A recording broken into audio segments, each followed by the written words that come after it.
যুদ্ধ পরিস্থিতির দিকে আমাদের নজর রাখতে হবে। আজকে নবম দিনে পড়েছে ইরান এবং ইসরায়েলের যুদ্ধ, তবে তার মাঝেই আরও একটা অত্যন্ত উল্লেখযোগ্য খবর এই মুহূর্তে পাওয়া যাচ্ছে, সেটা হচ্ছে ট্রাম্প মার্কিন প্রেসিডেন্ট তিনি নোবেল পেতে চাইছেন এবং তার জন্য সুপারিশ করছে কে? সুপারিশ করছে পাকিস্তান। নোবেল পুরস্কারের জন্য মার্কিন প্রেসিডেন্ট কান্নাকাটি করছেন। কঙ্গো এবং রুয়ান্ডার মধ্যে চুক্তির জন্য নোবেল পাবো না, ভারত পাকিস্তানের যুদ্ধ থামাতে শান্তি পুরস্কার পাবো না, আমি যত কিছুই করি না কেন নোবেল পাবো না, মন্তব্য মার্কিন প্রেসিডেন্টের। আর তার নোবেল পাওয়ার জন্য সুপারিশ করছে পাকিস্তান, সেই পাকিস্তান যে সন্ত্রাসে মদদ দেয় এমন একটা দেশ নোবেল শান্তি পুরস্কারের জন্য মার্কিন প্রেসিডেন্টের নাম সুপারিশ করছেন। আমরা বিষয়টি নিয়ে কথা বলবো। সব্যসাচী চক্রবর্তী রয়েছেন টেলিফোন লাইনে। সব্যসাচী, এটা বিষয়টা ঠিক কি? মার্কিন প্রেসিডেন্ট ডোনাল্ড ট্রাম্প তার নোবেল পাওয়ার জন্য সুপারিশ করছে কোন দেশ? পাকিস্তান। দেখো, এই জায়গা থেকে মুনিরের সঙ্গে ট্রাম্পের যে লাঞ্চের বিষয়, সেই বিষয়টা সামনে এসছে। ট্রাম্পের অনেক দিনের ইচ্ছে যে বারাক ওবামা যেরকম নোবেল পিস প্রাইজ পেয়েছিলেন তিনিও সেরকম পাবেন, দীর্ঘদিন ধরে তারই ইচ্ছে।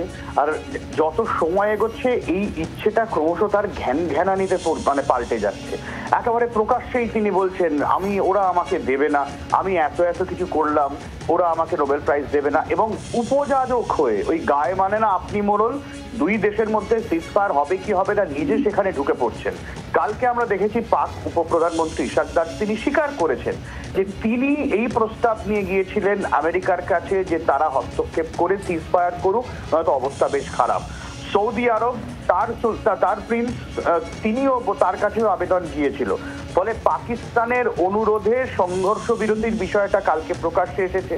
সেই বিষয়টাকে ট্রাম্প নিজের দিকে নিয়ে তিনি বলছেন যে তিনি যুদ্ধ থামিয়েছেন, তাকে নোবেল প্রাইজ দেয়া হোক। প্রসঙ্গত নোবেল প্রাইজে মনোনয়ন করার জন্য যে কেউ করতে পারেন, কোনো ইউনিভার্সিটির প্রফেসরও করতে পারেন।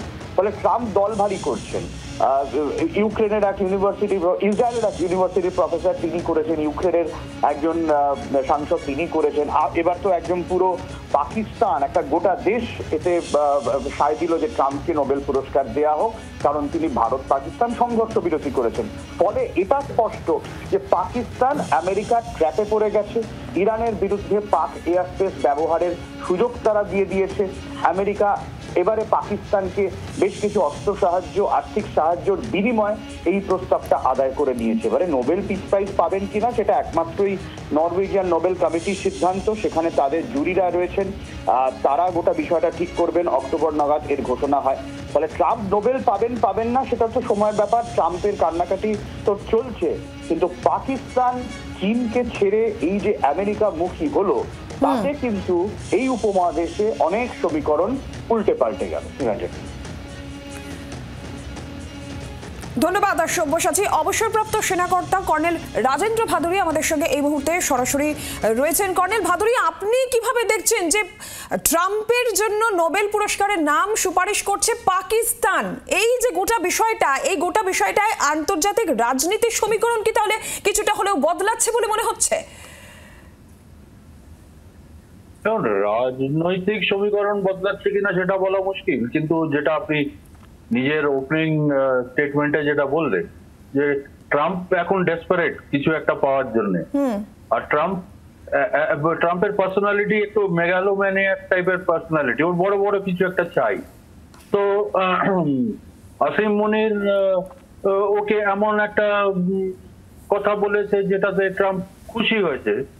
এখন ফাইনালি আসিম মুনিরের নমিনেশনের উপরে বেস করে বা পাকিস্তানের নমিনেশনের উপরে বেস করে যে ট্রাম্প নোবেল প্রাইজ পাবে তারও কোনো গ্যারান্টি নেই।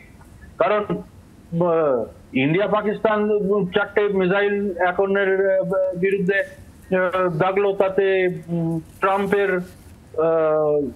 মানে একটা নোবেল পিস প্রাইজের মতন প্রাইজ পাওয়ার কোনো ব্যাপার না। কারণ রাশিয়া ইউক্রেন ওয়ার অনেক বেশি লার্জার স্কেলের ওয়ার, ওটাকে তো থামাতে পারেনি ট্রাম্প।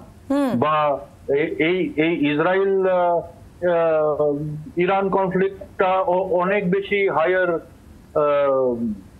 স্কেলে, ওটা আমাদের ইন্ডিয়া পাকিস্তানের 48 ঘন্টা 36 ঘন্টার একটা কনফ্লিক্টে থামিয়ে দিয়ে যে ও নোবেল পিস প্রাইজ পেয়ে যাবে। একদমই কর্নেল ভাদুরী আসলো। আর যেই যুদ্ধে মধ্যস্থতার কথা বারবার করে ট্রাম্প দাবি করে আসছে, সেই বিষয়টাও কিন্তু ভারত স্পষ্ট বার্তায় জানিয়ে দিয়েছে। আমরা জানি যে প্রধানমন্ত্রীর সঙ্গে ট্রাম্পের যে ফোনের কথোপকথন, বিদেশ সচিব সেই কথোপকথন সম্পর্কে বলেছেন এবং সেখানে ভারত স্পষ্ট বলেছে যে মধ্যস্থতা মানেনি ভারত এবং সেই মধ্যস্থতা মানবে না। তারপরেও ট্রাম্পের এই দাবি এবং পাকিস্তানের নোবেল পুরস্কারের জন্য ট্রাম্পের নাম ঘোষণা।